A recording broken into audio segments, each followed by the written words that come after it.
काम मैंने ये किया है कि यहाँ पे फंक्शन जनरेटर की वायर को लाके यहाँ पे कनेक्ट करा है और इसकी पॉजिटिव वायर कौन सी है, नेगेटिव वायर कौन सी है हमें पता होना चाहिए। Red one is the positive one, black one is the negative one.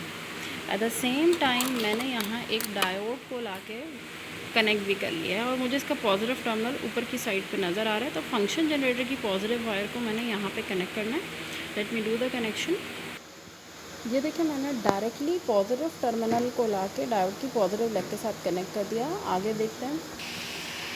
अगले स्टेप में डायोड की नेगेटिव लेग के साथ आपने रेजिस्टर लगाना है और रेजिस्टर का दूसरा टर्मिनल जहाँ पर भी ख़त्म हो रहा हो वहाँ सप्लाई का नेगेटिव टर्मिनल, डायोड के नेगेटिव से रेजिस्टर, रेजिस्टर के नेगेटिव टर्मिनल पे सप्लाई का दूसरा टर्मिनल होना चाहिए। और I actually make the circuit connections I have to do one more thing. देखिए मुझे इस फंक्शन जनरेटर से सिग्नल देना है अपने सर्किट को, लेकिन क्या सिग्नल देना है, उसकी कितनी वैल्यू होनी चाहिए, कितना वोल्टेज, कितनी फ्रीक्वेंसी होनी चाहिए, that I have to decide. So for this purpose I will be giving a signal which will be a sine wave. It will be having a frequency of 50 hertz and its peak to peak voltage will be 10 volts. I should set this value before I actually use this function generator as a supply voltage for my circuit. ठीक है, because the first thing that I will be doing is exactly similar to the thing that we did in lab number 1, जहाँ पर हमने function generator और oscilloscope को आपस में connect किया था और अपने सिग्नल की वैल्यू सेट की थी। मैं यही काम यहाँ पे भी करूँगी।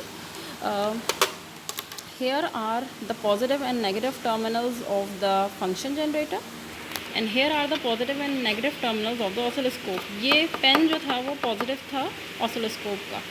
मैं दोनों के पॉजिटिव टर्मिनल्स को कनेक्ट करूँगी, दोनों के नेगेटिव टर्मिनल्स को कनेक्ट करूँगी so that I can see the signal on the oscilloscope. This is the connection that I have done. दोनों पॉजिटिव टर्मिनल्स कनेक्टेड नज़र आ रहे हैं, दोनों नेगेटिव टर्मिनल्स कनेक्टेड नज़र आ रहे हैं and here you can see the sine wave.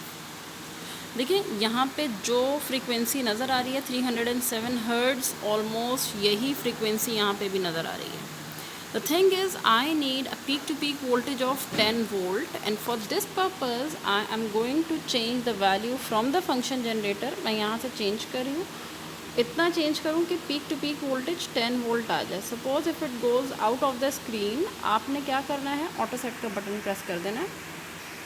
So using this knob I settled the value to around 10.3 volt. V peak to peak की बात हो रही है, ये सेट हो गया। अच्छा, फ्रीक्वेंसी अभी सेट नहीं हुई है, let us set this frequency as well.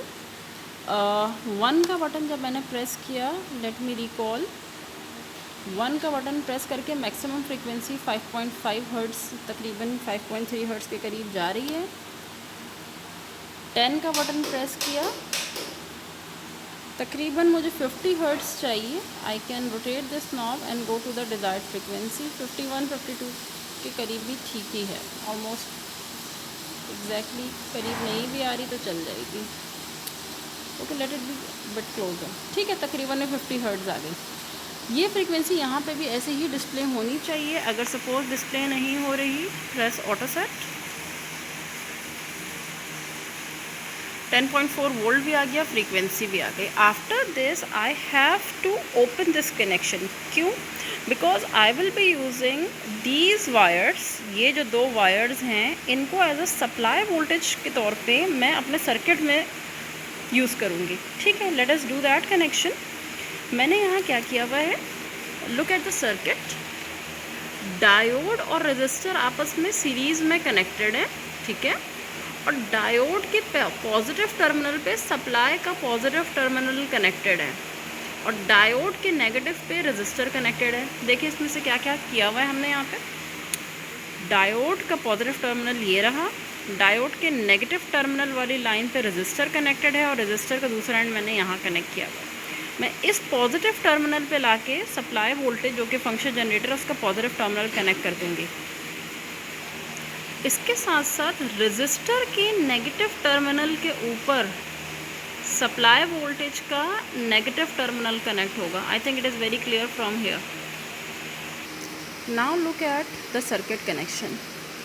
Diode का पॉजिटिव टर्मिनल ऊपर है, इस पर सप्लाई वोल्टेज का पॉजिटिव टर्मिनल आ गया। डायोड के साथ रेजिस्टर सीरीज़ में लगा हुआ था। रेजिस्टर के अगले टर्मिनल पर मैंने नेगेटिव टर्मिनल लगा दिया सप्लाई का, as per the circuit diagram that I just presented. अगला स्टेप क्या होगा? अगला स्टेप ये है कि मैं रेजिस्टर पे जाके देखूं भाई कि यहाँ कितना वोल्टेज आ रहा है।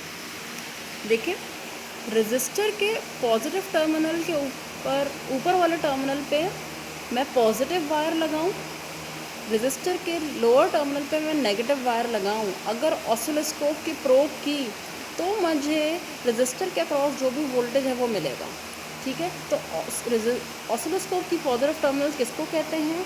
प्रोब ऑसिलोस्कोप का पॉजिटिव टर्मिनल है जो मुझे रेजिस्टर के ऊपर लगाना होगा। ब्लैक वाली वायर उसका नेगेटिव टर्मिनल ऑसिलोस्कोप का, वो मैं रेजिस्टर के नीचे लगाऊंगी तो मुझे रेक्टिफाइड वेव मिलनी चाहिए और उसकी रीडिंग्स मुझे यहाँ से नोट करनी है। आप देख सकते हैं कि मैंने रेजिस्टर के नेगेटिव टर्मिनल के ऊपर ऑसिलोस्कोप की नेगेटिव वायर को भी कनेक्ट कर दिया। And now I am going to connect positive terminal of the oscilloscope on the resistor to see the output. Wait, कुछ इस किस्म की वेव फॉर्म आपको नज़र आएगी। आप ऑटो सेट करेंगे तो ये स्टेबल हो जाएगी। I not only pressed the auto set button but I also pressed the stop button. Now you can see I have to note down the readings of the output voltage के output जो voltage okay sorry, मेरे हाथ से वो disturb हो गया। बहरहाल simply note the peak to peak, RMS, frequency and mean voltage of the output waveform. इस लैब में यही टास्क आपने परफॉर्म करना था।